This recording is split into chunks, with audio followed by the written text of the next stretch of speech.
Muy buenas tardes, mi nombre es Carlos Vidal y curso Administración de Empresas en la Universidad Militar Nueva Granada. El día de hoy para la materia de globalización económica voy a presentar un pequeño resumen del capítulo Política Internacional para fortalecer la globalización, que hace parte del libro ¿Puede la globalización beneficiar a todo el mundo?, del autor David Dollar.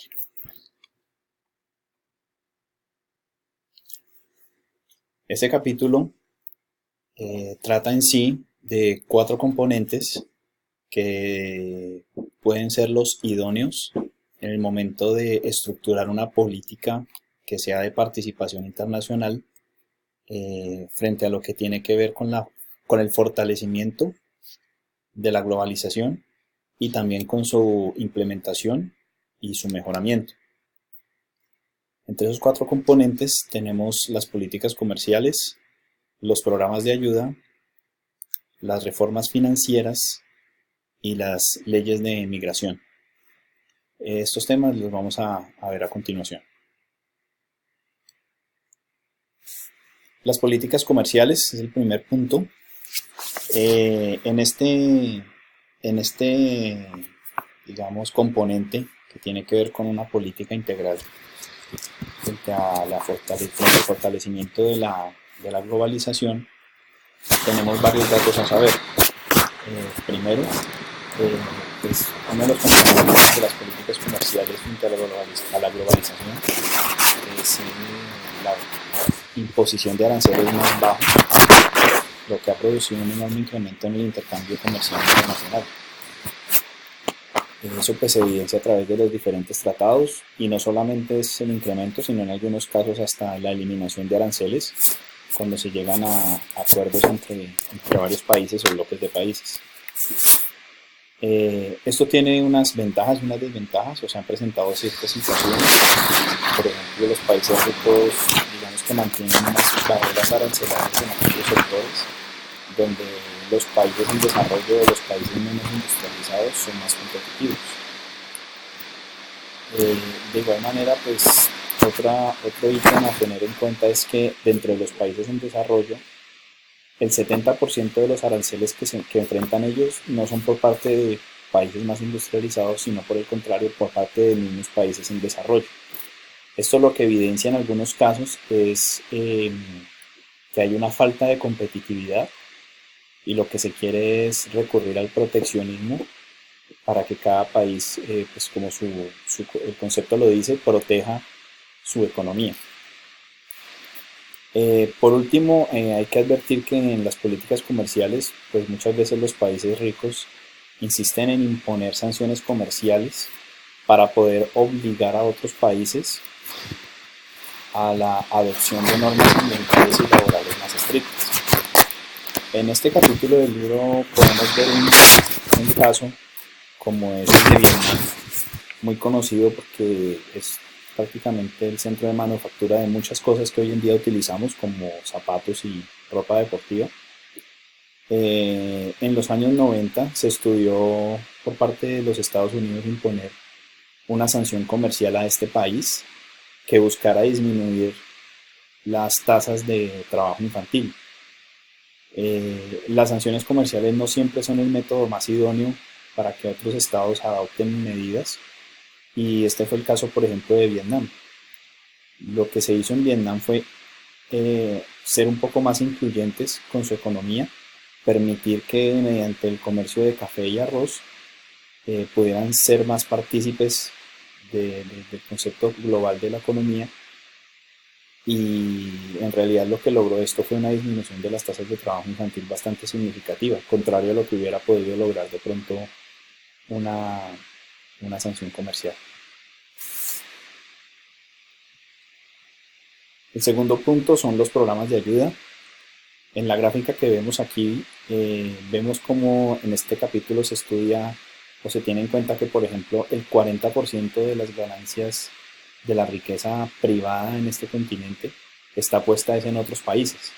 O sea, la riqueza privada que se genera en África se pone en otros países.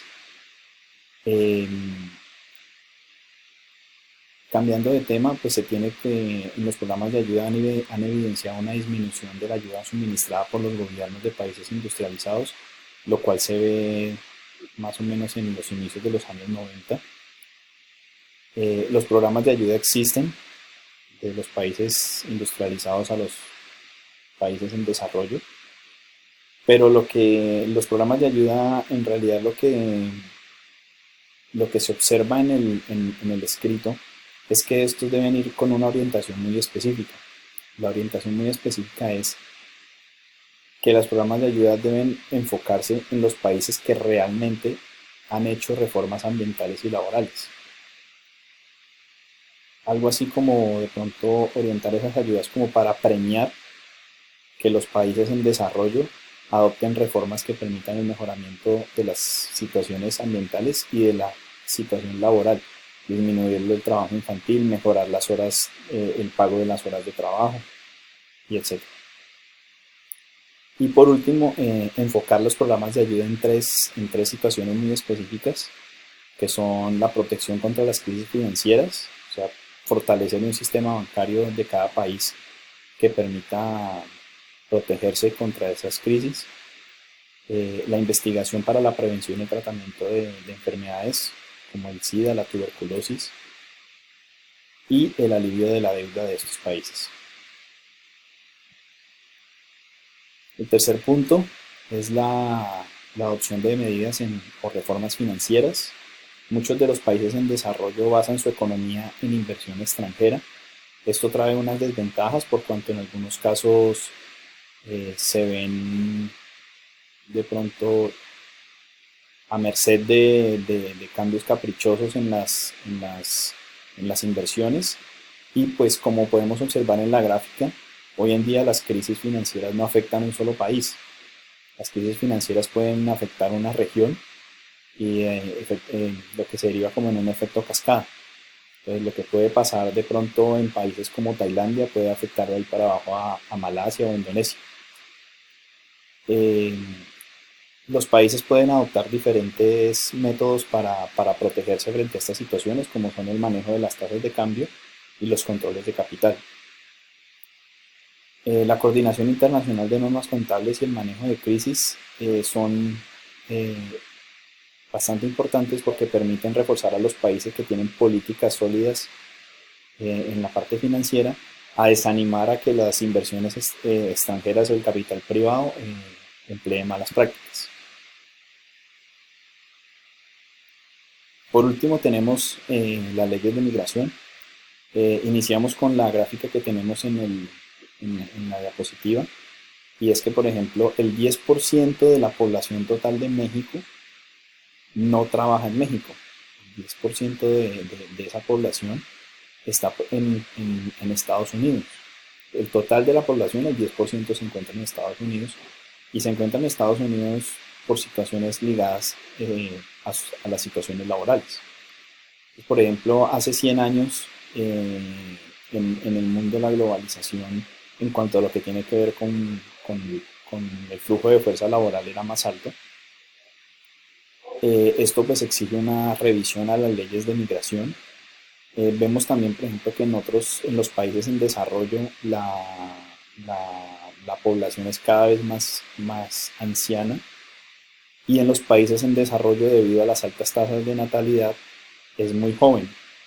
Entonces lo que se pretende en este escrito es que las leyes que se adopten en cuanto a migración permitan que no sean únicamente, por decir algo, los cerebros de la población joven que emigren a otros países industrializados, sino que la fuerza laboral o no calificada también pueda tener trabajo en esos países desarrollados. Bueno, las conclusiones es que la globalización exige una participación activa de los gobiernos que permitan implementar políticas para proteger a los países, y pues que aquellos que están en desarrollo también animen su participación en el proceso de globalización. La migración es una realidad, se debe propender por la atención a las personas y preparar la infraestructura para que sean participativas en los procesos económicos. Hablábamos hace un momento de las leyes migratorias. Y por último, que los procesos comerciales deben ampliar su rango a la disminución más efectiva de los aranceles y permitir la libre competencia. Esto es todo, muchas gracias.